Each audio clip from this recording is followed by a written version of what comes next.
ती मुलगी तिच्या मित्रासोबत लॉजवर गेली।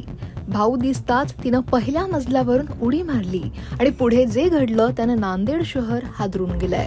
21 जुलैला नांदेडच्या अर्धापूर तालुक्यातल्या एका गावातील 3 महाविद्यालयीन तरुणी आपापल्या मित्रांसोबत लॉजवर गेल्या होत्या। त्यापैकी एका तरुणीच्या भावाला आपली बहीण लॉजवर गेल्याची माहिती मिळाली। तो मित्रांना घेऊन तडक तिथे पोहोचला। मुलासोबत बहिणीला तिथं पाहून भावाचा संताप अनावर झाला। त्यानं तिथेच वाद घालायला सुरुवात केली।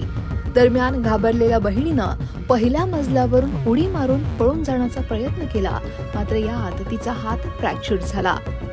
भडकलेल्या भावानं आणि त्याच्या मित्रांनी त्या मुलाला लॉज बाहेर ओढत नेलं आणि भोकर फाट्याजवळ नेत त्याच्या पोटात चाकू खुपसले।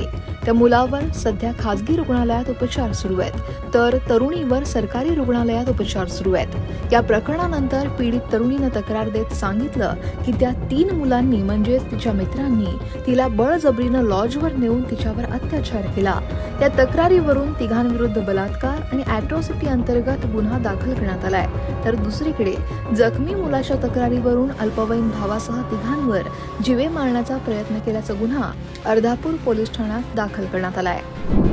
अर्धापूर पोलीस स्टेशन हद्दमध्ये 2 गुन्हे दाखल झालेले आहेत। 427/25 आणि 428/25। एक मध्ये अटेम्प्ट टू मर्डर असा गुन्हा दाखल झालेला आहे, ज्यामध्ये स्टॅबिंग झालेला आहे, आणि दुसऱ्यामध्ये सेक्सुअल व्हायलन्सची गुन्हा दाखल आहे। हा दोन्ही गुन्ह्यामध्ये तक्रार आणि MLC रिपोर्ट भेटल्यानंतर आपण लगेच गुन्हा दाखल केलेला आहे आणि तपास एक गुन्ह्याचा तपास DYSP अर्धापूर करत आहे आणि एक गुन्ह्याचे तपास पोलीस स्टेशन अर्धापूर यांचे ऑफिसर करत आहे। आणि तपासमध्ये जे काही एलिगेशन आहे चांगल्या प्रकारे तपास करून वेळेवर तपास करून सर्व गोष्टी समोर येईल।